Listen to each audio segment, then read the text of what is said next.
जादुई लहंगे का सोने का घर। बहुत समय पहले की बात है। गीता नाम की लड़की अपनी मम्मी के साथ गांव में रहती थी। गीता बहुत गरीब थी। उसकी मम्मी दूसरे के घरों में काम करके उसकी पढ़ाई के साथ घर भी चलाती थी।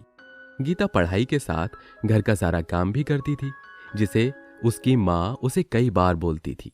गीता, बेटा तू पढ़ रही थी, जा पढ़ ले। मैं आ गई हूं ना, मैं कर लूंगी।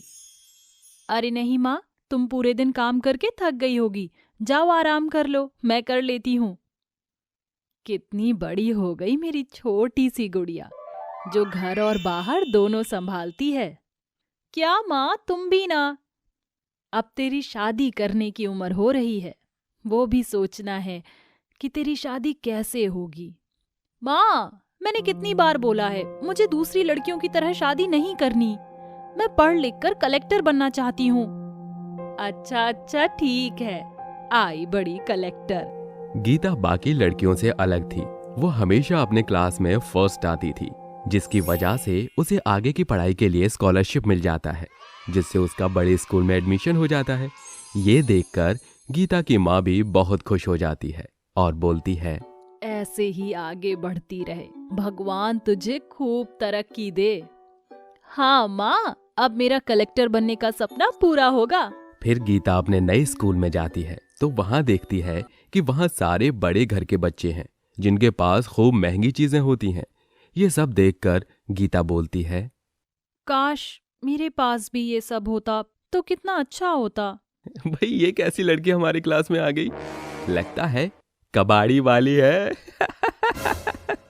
हेलो जी, मेरा नाम गीता है। हाँ हाँ, दूर रह के बात कर। ये बता, तुझे हमारे स्कूल में दाखिला कैसे मिला?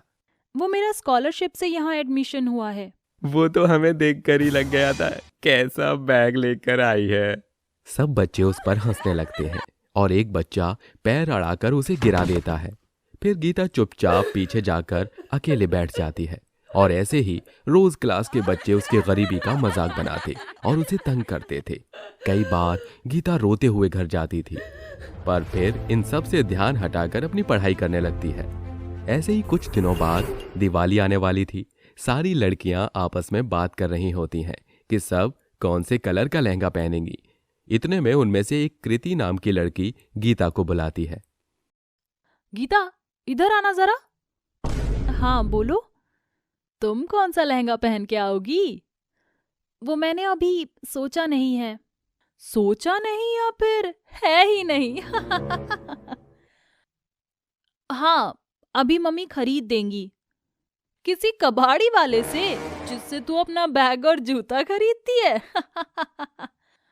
वो, हाँ, ज्यादा दिमाग मत लगा, और अगर नहीं है तो उस दिन स्कूल मत आइयो, हमारी क्लास की सबके सामने बेइज्जती करवाने। ठीक है। फिर गीता उदास मन से अपनी सीट पर जाकर बैठ जाती है और घर जाकर अपनी माँ को रोते हुए सब बताती है, जिसे सुनकर उसकी माँ बोलती है, तू उन अमीर बाप की बिगड़ैल औलादों की बातों को सोचकर उदास मत हो, समझी? मैं तेरे लिए सुंदर सा लहंगा बना दूंगी, अभी से बैठकर रात तक। पर माँ, वो मेरे लहंगे का भी मजाक बनाएंगे। वो सब सुंदर और महंगे लहंगे पहन के आएंगी। मैं कल स्कूल ही नहीं जाऊंगी। ये बोलकर गीता पढ़ने चली जाती है और गीता की माँ बाजार से कुछ लेस और चमकीले मोती खरीद कर लेकर आती हैं और घर में कुछ कपड़े रखे होते हैं, वो लेकर उसके लिए सुंदर सा लहंगा बनाने लगती है। देखते ही देखते रात हो जाती है और वो बनाते बनाते वहीं सो जाती हैं। फिर रात में एक परी आती है और अपने जादू से उसके लहंगे को खूब सुंदर सा बना देती है और मैचिंग ज्वेलरी भी रख देती है। सुबह उठकर जब उसकी माँ देखती है तो देखकर हैरान रह जाती है और गीता को उठाती है। गीता, जल्दी उठ। क्या है? आज मैं स्कूल नहीं जाऊंगी, मुझे देर तक सोने दो। अरे जल्दी उठ और देख। अरे क्या है अब? हैं? ये इतना महंगा लहंगा और ज्वेलरी किसकी है? मैं तेरे लिए कल रात में लहंगा बना रही थी, पर ये नहीं था वो। लगता है भगवान ने तेरी मदद की है। गीता ये सब देखकर खुश हो जाती है और जल्दी से वो लहंगा पहनकर तैयार हो जाती है और मन में सोचती है, काश मेरे पास इससे मैचिंग सैंडल और सुंदर सा बैग भी होता तो कितना अच्छा होता। गीता के बोलते ही वहां सैंडल और बैग आ जाता है।